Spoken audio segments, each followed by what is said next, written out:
problema, hindi ka na pwedeng bumalik. That is the problem. You cannot change anything. So you will be there. How many years? Forever. Sabi nila, sa pag-ibig daw, walang forever. Pero sa impyerno po, may forever. Kasi we will be there forever. So, nasa inyo po yun. But the offer, ginawa na po ng Panginoon ng lahat para hindi tayo, especially it is not created for us. Kaya lamang po tayo napupunta doon is because we choose to be there. Pinili mo. Kasi, kapag wala ka sa Lord, wala ka sa heaven. Dalawa lamang yan. Pag wala ka sa taas, nasa baba ka, wala pong in-between. So, pag hindi ka bumiyahe pataas, ang biyahe mo pababa. Kaya, if God offered everything to us, ang kailangan lamang po natin gawin, gaya na sinabi ng Bible, you only have to believe and accept God. You only have to believe that Jesus died for your sin and put your faith in Him. At ilagay po natin ang buhay natin sa Kanyang kamay. Then, ang sabi po ng John 1:12, for as many as those who receive Him, to them He gave the power to become the sons of God. Kapag daw po tayo ay tumanggap na sa ating Panginoon, we are called the children of God. So, meron ka ng karapatan ngayon na tumawag ng Ama sa ating Diyos Ama because you are His child. So, sa oras pong ito, tumayo po tayong lahat. Being the salt and light of the earth is really, hindi po siya madali. But Jesus, sinabi po niya sa atin, we are created like this. We are salt and light of the earth. Ang kailangan lamang po is truly, kailangan po natin itong ipakita. At kailangan po natin itong panindigan sa ating buhay. Pero, hindi po tayo magiging salt and light of the earth if we don't surrender our life unto God. So, sa oras po ito, I'm requesting everybody na manalangin ng isa pong simpleng panalangin na nanggagaling sa ating puso. Ito po ay paunang panalangin pa lamang ng paglakad ninyo sa Panginoon. Kailangan manatili po tayo na nananampalataya at nagpapasakop sa pangyarihan ng Diyos sa ating buhay. So sa oras pong ito, hinihiling po ang bawat isa sa isang panalangin na pagtatalaga muli ng ating buhay sa ating Panginoon. Hinihiling ko po ang bawat isa ng isa at ulitin ang panalangin ito ng ating pagtatalaga ng ating buhay sa Panginoon. Ama, sa pangalan po ng iyong anak na si Jesus, sa oras pong ito, lumalapit ako sa iyo na may pagpapakumbaba at merong pusong nagsisisi sa lahat po ng aking nagawang kasalanan. Panginoon, ako po ay naniniwala na ikaw ay namatay at muling nabuhay para sa akin. Salamat sa mga dugo mo na nabuhos sa krus ng Kalbaryo na siyang lumilinis sa lahat ng aking mga kasalanan mula pagkabata hanggang ngayon. At sa oras pong ito, inihiling ko, Panginoon, na linisin mo ang aking buhay sa iyong mga dugo. Ako ay naniniwala na ikaw ay muling nabuhay upang ako ay magkaroon din ng buhay na walang hanggan. Panginoon, sa oras pong ito, inilalagay ko sa iyong mga kamay ang aking buhay. Hinihiling ko na yung banal na Espiritu Santo ay siyang patuloy sumama at magturo sa akin sa tamang landas na aking tatahakin. At sa oras pong ito, patuloy kong isinusuko sa iyo ang aking buhay. At sinasabi, ikaw na ang maging hari at Diyos ng aking buhay. Panginoong Hesus, mula sa araw na ito, hanggang sa ako ay bumaroon sa iyo. Ama, sa pangalan po ng iyong anak na si Jesus, nihiling ko na hayaan mo ang iyong banal na Espiritu ang patuloy na kumilos at gumabay mula ngayon magpakailanman. Bigyan mo po ako ng puso na laging nais ang sundin ka sa aking buhay. Salamat, Panginoon, sa buhay na walang hanggan. Sa araw na ito na ibinigay mo sa akin. Sa pangalan ni Jesus.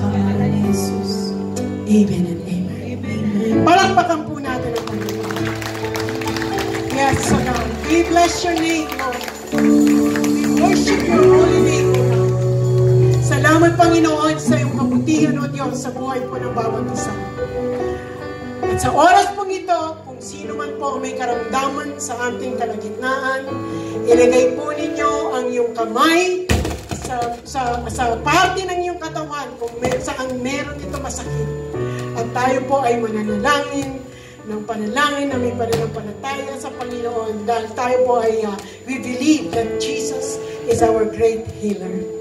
Yes, so Father. Father, in the mighty name of Jesus, O God, dalangin ko, Panginoon, sa mga anak mo na nandito, O Diyos, na merong nararamdaman pa mga karamdaman, O God, sa kanilang mga katawan, O Lord God. Lord, sinabi mo sa iyong salita, we are healed through your blood, O Lord God. Isaiah 53 verse 5. He was wounded for our transgression. He was bruised for our iniquities, of God. The chastisement of your peace is upon us, and by your stripes, of God, we are being healed, Lord. Father, in the mighty name of Jesus, let your healing power flow, O God, sa iyong mga anak, Panginoon, sa lahat na nandito, O Lord God, na may mga karamdaman sa kanilang mga katawan, O Lord God. Kung merong masasakit ng ulo nila, Panginoon, pagalingin mo po sila, O Lord God. Lord, ang mga paa na may hina, O Lord God, strengthen those bones, Lord, in the mighty name of Jesus. Panginoon, ang mga puso na may hina, O Lord God, Father, we pray for a new heart, O Lord God, na ibigay mo, Panginoon, sa kanila. Lord, ano man ang mga karamdaman, Panginoon, na meron sila, Panginoon, a weak immune system, Lord God. Father, in Jesus' name, renew those cells, Lord, upang magkaroon po sila ng lakas. Give them new cells, Lord God, na siya magpapalakas sa katawan ng bawat isa, Panginoon. Lord, salamat, Panginoon, dahil alam po namin sa lahat ng karamdaman na meron ka namin, Ikaw, O Diyos, ang aming dakilang manggagamot, Panginoon. Lord, salamat sa iyong kabutihan at salamat din, Panginoon, sa mga panalangin po ng iyong mga anak, O Lord God. Lord, mayroon mga nananalangin sa aming kalagitnaan ng mga trabaho, Panginoon. Mga nananailangan, Panginoon, ng patuloy na pagkilos mo, O Diyos, sa kanilang mga pamilya, O God. Father, in Jesus' name, we ask for an open heaven, O God. And pour out, Lord, the answer to the prayers, Lord, in the mighty name of Jesus. In the mighty name of Jesus. Lord, you said in your word, whatever we ask in your name, you will give it unto us. Father, we ask in the name of Jesus that you grant, Lord, the requests of your children, God, according to your divine will, O Lord, upon their lives, O God, in Jesus' name. At Lord, kung ano pa man po ang balak ng mga kaaway, Panginoon, sa buhay ng bawat isa, the Lord rebuke all schemes of the devil upon the lives of your people in the mighty name of Jesus. And Father, we proclaim as your children, we are more than conquerors, Lord God, in the power of the name of our Lord Jesus Christ, Lord. In the mighty name of Jesus, Lord God, we are more than conquerors, Lord God, in Jesus' name. Thank you, God, for an open heaven, Lord God.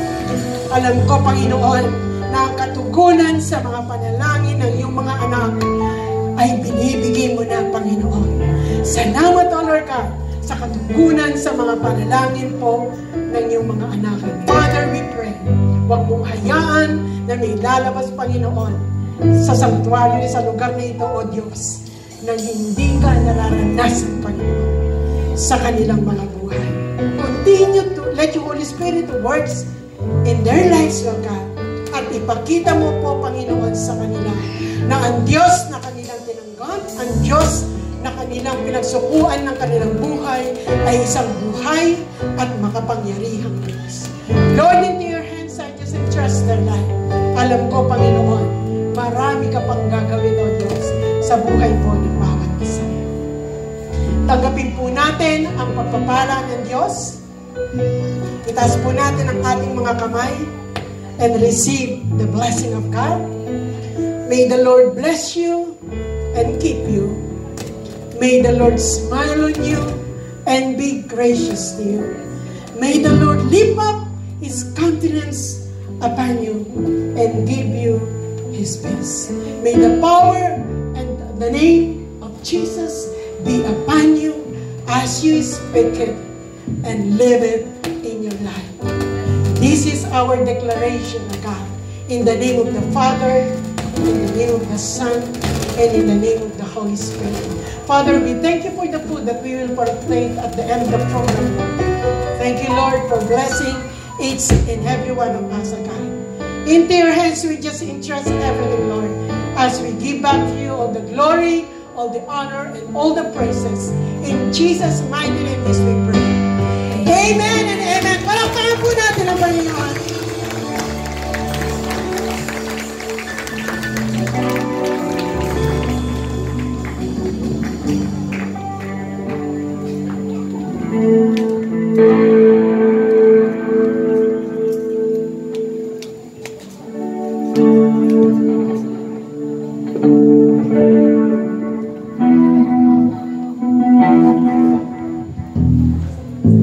Amen! Hallelujah! Napagpala po ba tayo?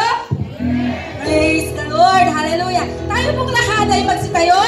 Muli po alayan natin ng papuri ang ating Panginoon.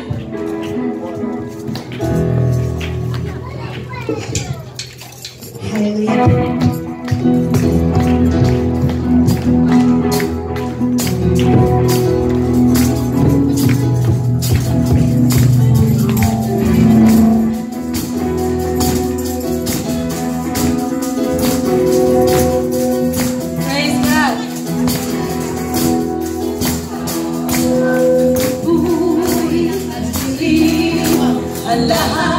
Papuri kay Yahweh, Yahweh, Yahweh. Lumalapit, lumalapit sa presensya mo, nagpupunan ang lahat. Papuri kay Yahweh, Yahweh, Yahweh. Sa lahat ng oras, sa bawat araw, pinupuri at sinasamba. Ang tunay na Diyos, Hari ng mga hari, ng kahit kailanman, hindi nagbabago.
Di ba po tayo tapos?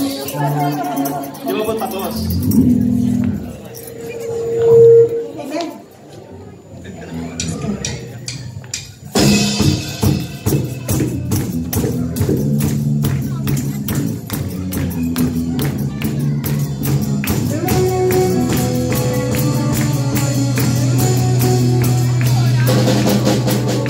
Don't wanna stand there and shout and pray and walk away